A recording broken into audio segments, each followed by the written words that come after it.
Some of you, this is my wife, Summer. However you know us. But we really appreciate you guys showing up tonight. It means a lot to us. And thank you very much for everybody who's chipped in, come to help. And thank you very much. All right. Summer's prepared a 8 to 10 page speech.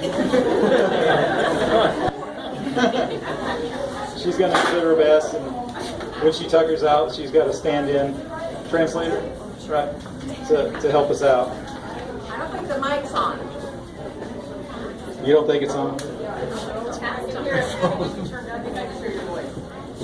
Is it not on? You just gotta eat the mic. Right up to your face? Yeah. Right up to your mouth. It's really weird. It is.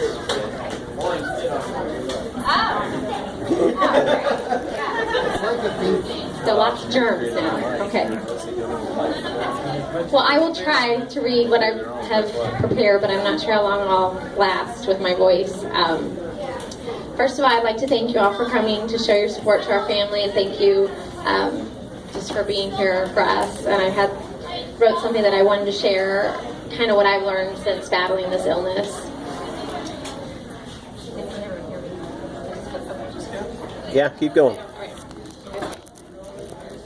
When you're diagnosed with a chronic illness, the first word that comes to mind is why. Why me? Why a rare disease? Why a disease with no cure? And why a disease that could go on to my children? After the whys come the fear, especially with such a complex and rare disease such as Ehlers-Danlos Syndrome. One that displays such a wide variety of symptoms, and the fact that no two cases of EDS are alike.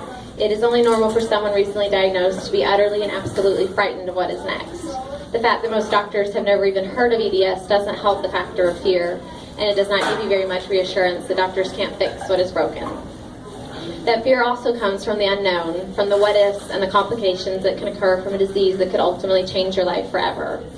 Most people with any type of chronic illness can tell you the exact day that they were diagnosed, the exact time that they finally got their answer, the answer they've been praying and hoping for after years and years of unanswered questions about symptoms and pain. So when I was finally given my diagnosis of EDS on the morning in May, I did not know how to react. It was literally the answer to my prayers. I had been praying and praying that I would get that diagnosis that would allow me to get help that I needed. I somehow thought that I would feel different automatically, but I thought having that diagnosis would change all the symptoms and the pain that I was experiencing, but it did not. It did give me hope and direction on what to do next. Yeah. I don't know why you're listening here. Thank you. And what happened next for me can only be described as being completely controlled by God. At that point, it was out of my hands. I realized that God had a plan for me, and He set that plan in motion, and I had no idea what events were about to unfold. A complete stranger, an amazing, caring, and courageous lady with EDS, one who I now consider a best friend, although we've actually never met in person. My husband has got to meet her. I've never met her.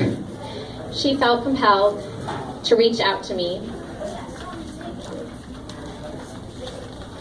And she ultimately is the one who got me into the specialist that I needed to see as soon as possible. She knew that my health was declining rapidly and that without intervention I would likely continue to spiral downhill. She had seen firsthand the rapid progression of the disease and told me the brutal, honest truth that if I didn't get to the specialist quickly, I would soon be fighting for my life. And she was absolutely right. I was in for the fight of my life. I was going to need faith, hope, and courage, and a lot of love and support from family and friends to get me through this. I knew that God had much bigger plans for me than I had for myself. He was not done with me. Once we got to the specialist, things started to move very quickly, and I was very nervous when the neurosurgeon told me I had no choice but to have surgery to fully fuse my neck, and that my life literally depended on it. He told me if I did not, things would only progress further and get worse. This amazing and compassionate doctor that God had guided us to knew exactly how to fix my problems and ultimately save my life.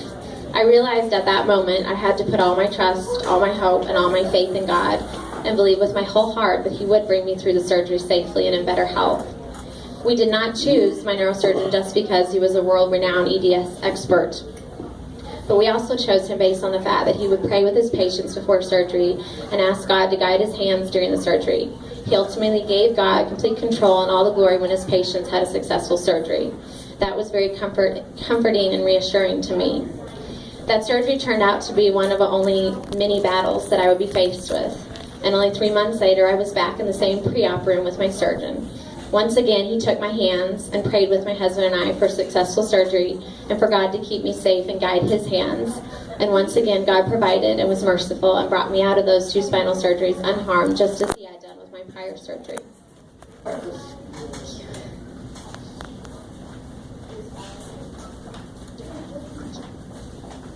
I will admit, going through 3 complex surgeries within 3 months is extremely difficult, especially for someone who is also battling EDS.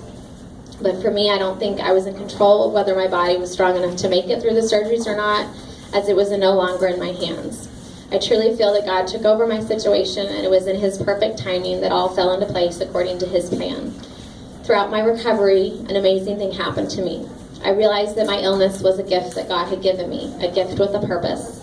God's most precious gift to us is love. And in Romans 3, verses 2 to 5, it says, "We boast in the hope of the glory of God. Not only so, but we also glory in our sufferings, because we know that suffering produces perseverance, perseverance character, and character hope. And hope does not put us to shame, because God's love has been poured into our hearts through the Holy Spirit who has been given to us." In James 1, verses 2 to 3 says, "Consider it pure joy, my brothers and sisters, whenever you face trials of many kinds, because you know that the testing of your faith produces perseverance." Both of these verses mention perseverance, and the very definition of perseverance is simply steadfastness in doing something despite difficulty. And that is exactly what someone with a chronic illness must do. You must do the very thing that you think you are not strong enough to do. These verses resonated with me in such a way that I have become determined to see the hope in my illness and use the trials that I have gone through to help others that might also be struggling. It is my hope to ultimately show love to others when they need it most, just as God shows and gives us love when we need it the most.